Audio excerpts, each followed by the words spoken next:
Alors, la transition, Grégory, toi, région Hauts-de-France, toujours en zone rouge, Oui. avec des clusters très lourds, hein, puisque du côté de l'Inde, là-bas, ça a été chaud, chaud, chaud, et puis même du côté de l'île, des hospitalisations. Alors toi, comment tu as, avec ta position, comment tu as réussi à gérer et à accompagner les pharmaciens? Donc, bonjour à tous et un bonjour particulier à nos amis pharmaciens des Hauts-de-France. Je rejoins tout à fait mon camarade Olivier. On a vécu la même chose et la même organisation. Bon, avec des points de détail. Nous, la réunion avec l'ARS avait lieu plutôt en début de semaine le mardi soir et avec l'assurance maladie, enfin l'initiative de l'assurance maladie le vendredi. Donc, on a deux points hebdomadaires sur la situation. Le point qui est important à dire, c'est que les URPS, on est quand même dans le deuxième mandat des URPS et à l'échelle aussi des grandes régions. Et c'était une épreuve pour nous, cette gestion de la crise sanitaire, parce que la loi nous pose en chef de file la gestion de la crise sanitaire pour les professions de santé en région, en lien avec toutes les autorités, les préfectures et l'ARS en premier lieu. Donc c'était une épreuve marathon parce qu'on n'était pas préparé à ça, voilà, et aussi une épreuve dans le sens qu'il fallait faire ses preuves, voilà. Donc il a fallu tout de suite mettre en branle en fait notre organisation, changer un petit peu notre mode opératoire. Hein. Moi j'ai 3 salariés qui ont des profils de chefs de projet ou d'ingénieurs de santé publique, qui étaient sur des actions sur le dépistage sur risque cardiovasculaire, l'accompagnement tabagique, lutte la iatrogénie, l'ostéoporose, maladie rénale chronique, enfin plein de sujets qui étaient planifiés depuis de longue date, et on a dû perturber ce planning pour se mettre en cellule de crise. Et se mettre en cellule de crise, il a fallu s'organiser. Donc d'ailleurs, télétravail pour ces salariés-là, qu'il a fallu aussi équiper, et qui pour répondre aux attentes des pharmaciens. Les attentes des pharmaciens et les questionnements des pharmaciens qui étaient nombreux. Je vais publier à la fin de la crise les statistiques de mails et d'appels reçus. On voit bien le besoin d'information des pharmaciens, le besoin d'accompagnement dans cette période de crise où tout change tous les jours. Voilà, oui, c'est difficile de s'y retrouver. Quand on a la tête dans le guidon, on gère ça, comme tu disais, Gilles, on n'a pas fermé, on a géré plein de choses dans les officines, les renouvellements d'ordonnances, les urgences dentaires, enfin plein de choses.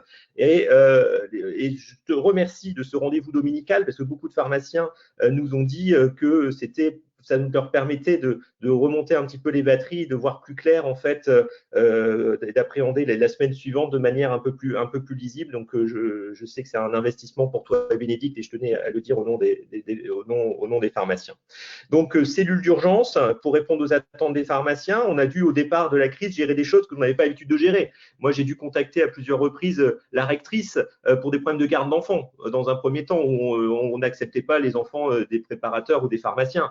La préfecture, on était en contact avec les services de la police pour mettre en place en fait le programme de lutte contre les violences conjugales, à la fois pour les femmes, mais aussi pour les enfants. Il ne faut pas oublier la gestion aussi des masques, comme Olivier. À un moment donné, on a bien vu que le stock d'État qui était fourni n'était pas suffisant, et l'ARS a eu des stocks issus des dons qu'il a fallu répartir sur le territoire.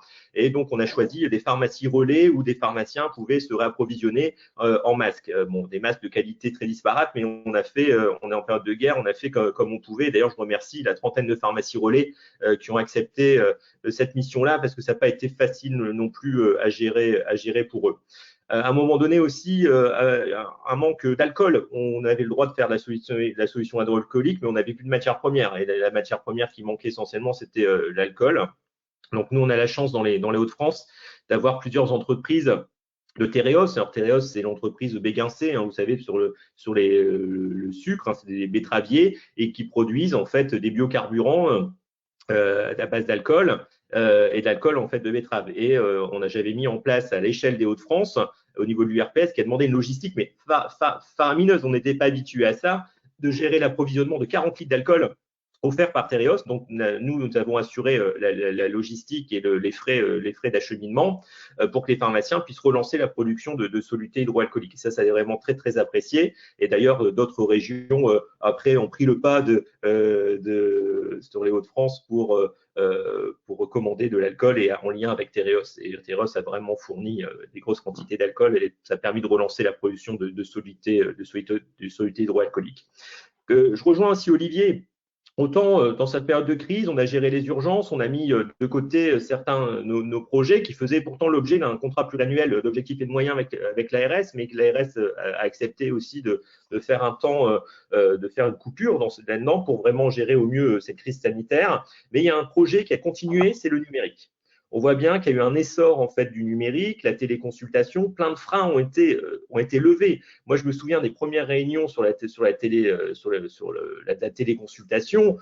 Oh là là, enfin, je veux dire, c'était vraiment ces réunions n'aboutissaient sur rien. C'était vraiment très très compliqué. Il y avait toujours des problèmes techniques, des problèmes machin. Enfin bref. Là, du jour au lendemain, on voit bien que plein de freins, mais des freins aussi psychologiques et sociologiques, ont été levés sur la téléconsultation.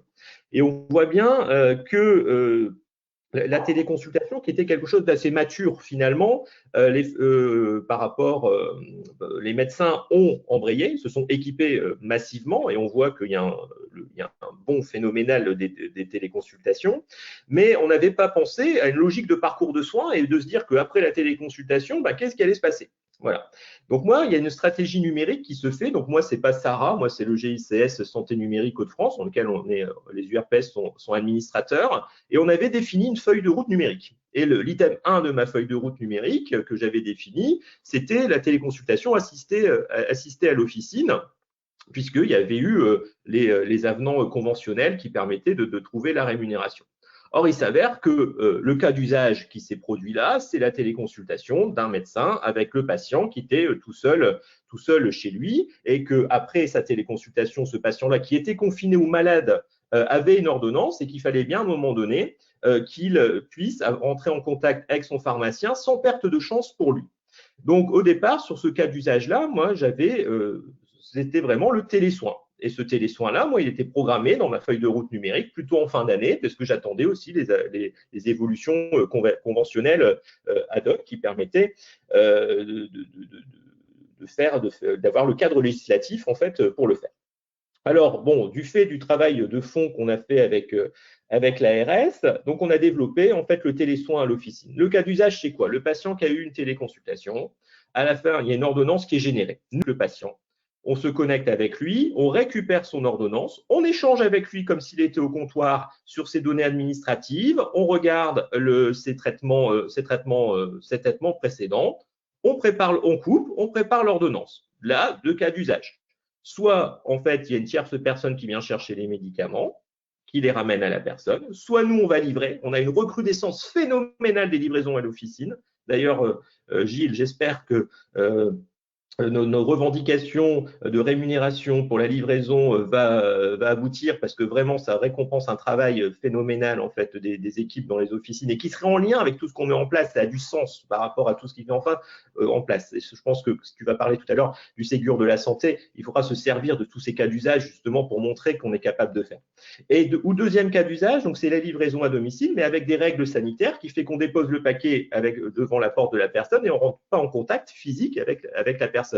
Et à l'officine, on se reconnecte avec la personne en télésoin, et quand on a ses boîtes en main, et on peut lui expliquer son traitement. Ça valorise le travail du pharmacien, voilà, qui n'est pas qu'un logisticien, qui est aussi un professionnel de santé. Tu l'as rappelé tout à l'heure, et c'est important de s'intercaler là-dedans, et pour pas qu'il y ait de perte de chance pour nos patients. Donc, ces cas d'usage du télésoin, c'était en gros dispensation des médicaments et conseils. Et après, c'est tout l'art un peu finot des choses, de se dire, on a franchi le pas de se dire, dans ce cas d'usage-là, on va sur le conseil et la dispensation, on met en place le télésoin. Bon, moi, en tant que président du RPS, c'est quand même de préparer un petit peu l'avenir et de dire, de toute façon, le télésoin va forcément arriver pour les entretiens pharmaceutiques et les bilans partagés de médication. Bon, autant pour éviter un travail, parce qu'on est tous très sollicités, on va l'anticiper et on va le mettre dans le formulaire en disant que l'on allait aussi pouvoir, dans le formulaire de télésoins, pouvoir cocher la case d'entretien pharmaceutique ou de bilan partagé de médication. J'ai été au culot, j'ai été suivi. Et puis finalement, après, j'ai fait pression et ça a été relayé par les syndicats auprès des ministres, des assurances maladie, de l'ARS et tout ça, pour dire, voilà, techniquement, je vous ai prouvé qu'on savait le faire. C'était juste un blocage administratif. Voilà. Donc, Et finalement, je suis ravi, et tu en parleras tout à l'heure, certainement, de l'évolution que l'assurance maladie, enfin l'État reconnaissait le télésoin pour les entretiens, pour des séquences d'entretien pharmaceutique et des bilans partagés de médication. Alors, c'est toujours la même chose quand il y a des évolutions qui nous concernent. On met tout de suite un obstacle pour, je ne sais pas pourquoi. On libéralise jamais les choses clairement. Et donc là, il y a cette première étape indispensable en plein confinement où on évite des gens de se déplacer. Hop, il y a toujours cet entretien en fait initial qui doit être fait à l'officine. Bon, hein, écoute, on essaiera de faire sauter ça après, parce que ça correspond à aucun intérêt, quoi que ce soit pour le patient. Bon, là, l'avantage, c'est que les personnes qui avaient commencé, les pharmaciens qui avaient commencé des entretiens pharmaceutiques et des bilans partagés de médication pourront continuer à les faire. Et après, j'espère que les pharmaciens pourront embrayer le pas. Et derrière ça, bon, je ne vais pas évoquer le sujet là, mais il y aura des outils numériques dans le cadre de Prédis. Nous, ça s'appelle Prédis, en fait, hein, ce programme régional du numérique qui repose sur 3 piliers, la mise en relation, la coordination et tout ce qui est service de téléconsultation. Il y aura des services numériques d'appui, justement, qui vont se mettre en place pour accompagner les pharmaciens dans leur nouvelle mission. Bon, ça va se développer, c'est encore en cours de travail avec nous. Donc voilà, ça c'est un élément qui est très important. J'avoue que je boude pas ma satisfaction par rapport à cette avancée du télésoin. Donc, dans le cadre du télésoin donc Prédis, tous les pharmaciens des Hauts-de-France peuvent s'inscrire gratuitement et faire du télésoin. Voilà, tous les pharmaciens des Hauts-de-France, dans le cadre d'un accord URPS, ARS, mais aussi région, parce que il y a des fonds européens dont la région est autorité de gestion, qui ont été mobilisés. Hein, c'est un grand projet, mais cette solution est mise à disposition gracieusement aux pharmaciens des Hauts-de-France qui peuvent embrayer très vite là-dessus. Et ça, c'est le fruit du travail de fond depuis le début du mandat. Et après, il faut penser au monde d'après. On voit bien que je crois beaucoup, moi, au niveau régional et des URPS comme creuset d'expérimentation sur les territoires.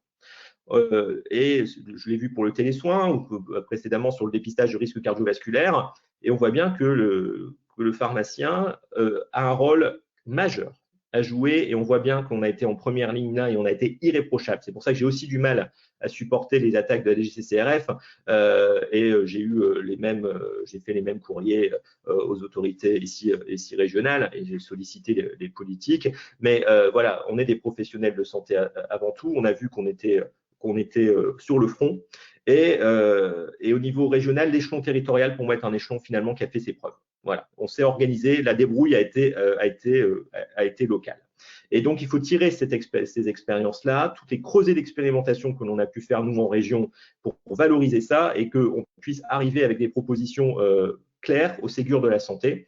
Donc là, je fais un peu peut-être la transition, mais de se dire qu'au départ, ce Ségur de la santé qui s'annonçait un peu hospitalo-centré, finalement, on voit que les procès de santé en ville se sont raccrochés.